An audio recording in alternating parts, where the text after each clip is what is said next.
Hello बच्चों, आज हम कुछ प्रॉब्लम्स करेंगे जो इलेक्ट्रॉन गेन इंथैल्पी के ऊपर बेस्ड होंगी। ठीक है, तो फर्स्ट ही हमारी प्रॉब्लम है जैसे among halogens the correct order of amount of energy released in electron gain enthalpy में आपने बताना है इसमें करेक्ट ऑर्डर कौन सा है। तो ये मैंने आपको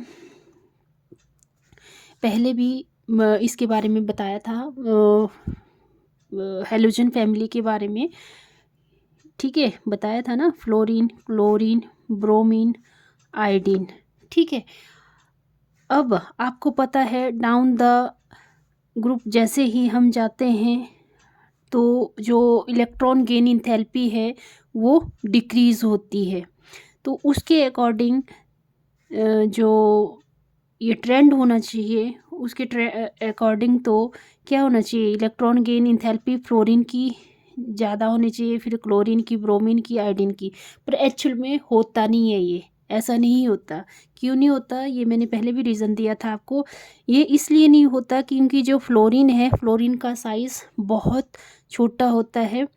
और जैसे फ्लोरीन का बना देती हूँ मैं, ये न्यूक्लियस है, 2 इलेक्ट्रॉन है, ये एटॉमिक नंबर होता है इसका 9, 1s2,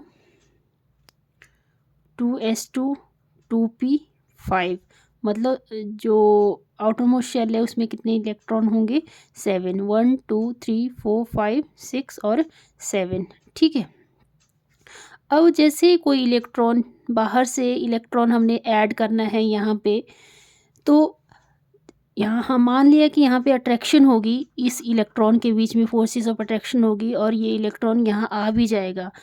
बट यहाँ पे क्योंकि इलेक्ट्रॉन बहुत नज़दीक हैं तो यहाँ इलेक्ट्रॉन रिपल्सन की वजह से इलेक्ट्रॉन अट्रैक्ट तो होता है। ठीक है, अट्रैक्शन ज़्यादा होती है इसकी, पर यहाँ पे ये एग्जिस्ट नहीं कर पाता, जल्दी से रह नहीं पाता। और यहाँ पे जैसे क्लोरीन का है, क्लोरीन का एटॉमिक नंबर 17 होता है और इलेक्ट्रॉनिक कॉन्फ़िगरेशन 1s2, 2s2 और 2p6, 3s2 और 3p5। ठीक है, 10 और ये 17। तो जैसे अगर हमने यहाँ पे देखो, ये न्यूक्लियस है, यहाँ 2 इलेक्ट्रॉन्स है और सेकंड शेल में 8 इलेक्ट्रॉन होंगे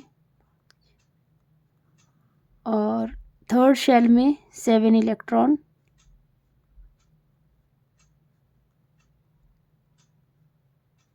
ठीक है, 7 इलेक्ट्रॉन होंगे तो 17।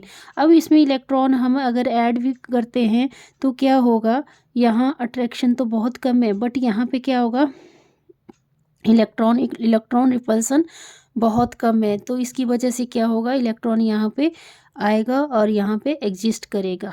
ठीक है, तो क्या है इसका रीज़न, क्या है कि करेक्ट ऑर्डर क्या है इलेक्ट्रॉन गेन इंथैल्पी का। जैसे कि हमें पता है क्लोरीन का जो इलेक्ट्रॉन गेन इंथैल्पी है वो फ्लोरीन के कंपैरिजन में ज़्यादा होती है। ठीक है, तो इलेक्ट्रॉन गेन इंथैल्पी सबसे पहले क्लोरीन की होगी।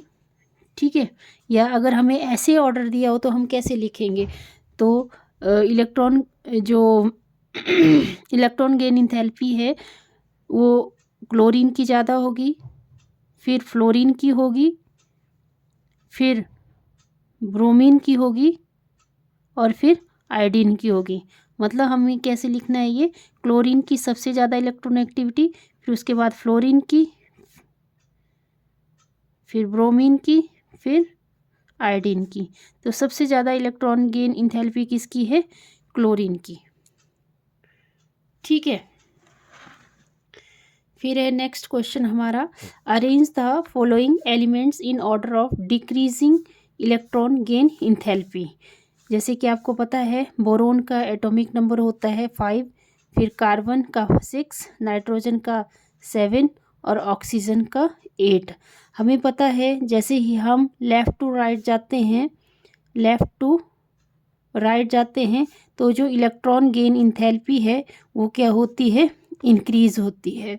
बट अगर हम यहाँ पे देखें कि सबसे ज़्यादा ऑक्सीजन का इलेक्ट्रॉन गेन इंथैल्पी होगा, फिर नाइट्रोजन का, फिर कार्बन का, फिर बोरोन का, बट ऐसा एक्चुअल में होता नहीं है। ठीक है, तो यहाँ पे जो ट्रेंड होगा डिक्रीजिंग ऑर्डर का मतलब है सबसे पहले बड़ा इलेक्ट्रॉन, सबसे बड़ा जो इलेक्ट्रॉन गेन इंथैल्पी की वैल्यू है वो सबसे ज़्यादा होगी नाइट्रोजन के केस में। नाइट्रोजन के केस में क्यों होगी? क्योंकि नाइट्रोजन का एटॉमिक नंबर 7 होता है और इसके आउटर मोस्ट शेल में 5 इलेक्ट्रॉन होते हैं। और क्या होता है, जैसे मैं इसकी इलेक्ट्रॉनिक कॉन्फ़िगरेशन लिखूं 1s2 2s2 2p3, तो ये जो p ऑर्बिटल है वो उसमें कितने इलेक्ट्रॉन हैं? 3 इलेक्ट्रॉन है। 1 1 1 मतलब 3 इलेक्ट्रॉन फिल है और ये क्या है? हाफ फिल्ड इलेक्ट्रॉनिक कॉन्फ़िगरेशन को फॉलो करता है। तो आपको पता है जो जितने भी हाफ फिल्ड या फुल्ली फिल्ड इलेक्ट्रॉनिक कॉन्फ़िगरेशन होती है वो स्टेबल होती है।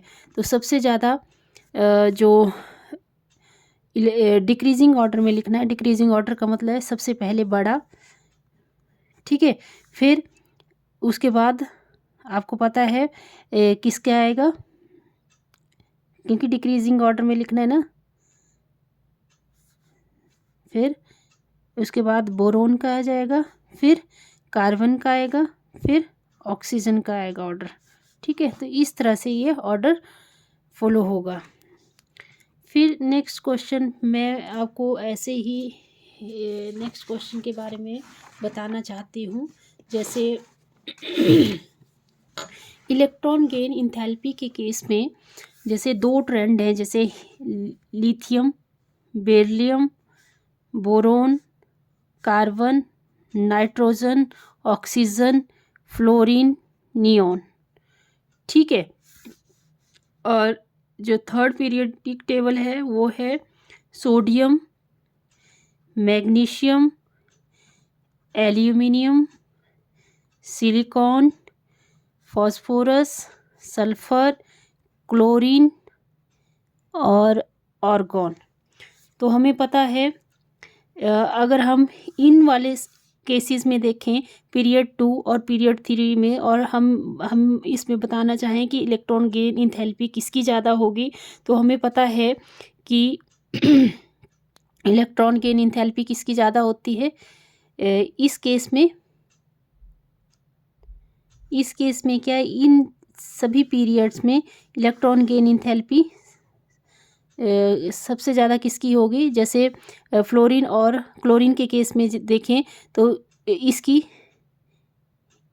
इलेक्ट्रॉन गेन इंथैल्पी ज़्यादा होगी। ऑक्सीजन और सल्फ़र के केस में देखें तो सल्फ़र की इलेक्ट्रॉन गेन इंथैल्पी ज़्यादा होगी। और नाइट्रोजन और फास्फोरस के केस में देखें तो फास्फोरस की इलेक्ट्रॉन गेन इंथैल्पी ज़्यादा होगी। और कार्बन और सिलिकॉन के केस में देखें तो सिलिकॉन की इलेक्ट्रॉन गेन इंथैल्पी ज़्यादा होगी। बोरोन और एल्युमिनियम के केस में देखें तो इलेक्ट्रॉन गेन इंथैल्पी इसकी ज़्यादा होगी। ठीक है, बेरिलियम और बोरोन के केस में इसकी इलेक्ट्रॉन गेन इंथैल्पी ज़्यादा होगी। और इसके केस में देखें तो किसकी ज़्यादा होगी? सोडियम की ज़्यादा होगी।